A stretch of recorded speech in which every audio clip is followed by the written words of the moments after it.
রাজধানী তেল আবিবের প্রধান বিমানবন্দরে হুথি বিদ্রোহীদের মিসাইল হামলার পর প্রতিশোধের ক্ষোভে ফুঁসছে ইসরায়েল। হুথিদের সমর্থন জুগিয়ে আসায় ইরানকেও জবাব দেওয়ার বার্তা দিয়েছেন ইসরায়েলি প্রধানমন্ত্রী বেনিয়ামিন নেতানিয়াহু। যথাসময়ে হুথিদের হামলার জবাব দেয়া হবে বলে জানিয়েছেন তিনি। এদিকে পাল্টা হুঁশিয়ারি দিয়ে রেখেছেন ইরানের বিমান বাহিনীর commander brigadier general Hamid Vahidi. যারা নিজেদের আকাশেই নিরাপত্তা ও আধিপত্য বিস্তারে ব্যর্থ, তারা স্থল ও সমুদ্রের পিছিয়ে রয়েছে বলেই ইসরায়েলকে খোঁচা দিয়েছেন তিনি।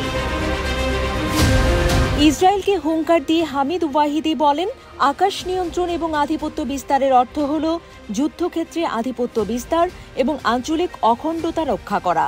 সামরিক সমীকরণে যে জাতি তার আকাশ সীমা রক্ষা করতে অক্ষম, তারা স্থল ও সমুদ্রেও ঝুঁকিমুক্ত নয়। সাম্প্রতিক দশকগুলোতে নিজেদের অগ্রগতি তুলে ধরে তিনি বলেন, ইরানি বিমান বাহিনী সবচেয়ে দূরবর্তী স্থান থেকে আসা হুমকি শনাক্ত করতে পারে, এমনকি দ্রুততম সময়ের মধ্যে সিদ্ধান্তমূলকভাবে প্রতিক্রিয়া জানাতে পারে।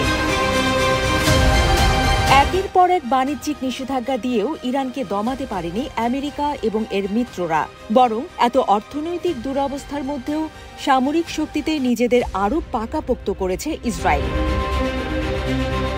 এ প্রসঙ্গ টেনে ইরানের বিমান বাহিনীর এই কমান্ডার বলেন, আজ আমাদের বিমান বাহিনী অত্যাধুনিক ড্রোন, বিমান রক্ষণাবেক্ষণ এবং আপগ্রেড, দেশীয় ক্ষেপণাস্ত্র উৎপাদন এবং রাডার সিস্টেমের উন্নয়নের মাধ্যমে বিশ্বকে দেখিয়েছে যে ইচ্ছাশক্তি যে কোনো বাধা অতিক্রম করতে পারে। ইসলামী বিপ্লবের নেতা আয়াতুল্লাহ আলী খামেনির নির্দেশে গত কয়েক দশকে সামরিক সক্ষমতা জোরদার করে গেছে ইরান।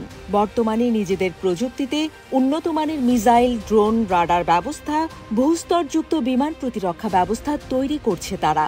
এছাড়া শোনা যায় পারমাণবিক বোমা তৈরিরও খুব কাছাকাছি রয়েছে দেশটি। এমত অবস্থায় ইসরায়েল হামলা চালালে নিশ্চয়ই ছেড়ে কথা বলবে না ইরান।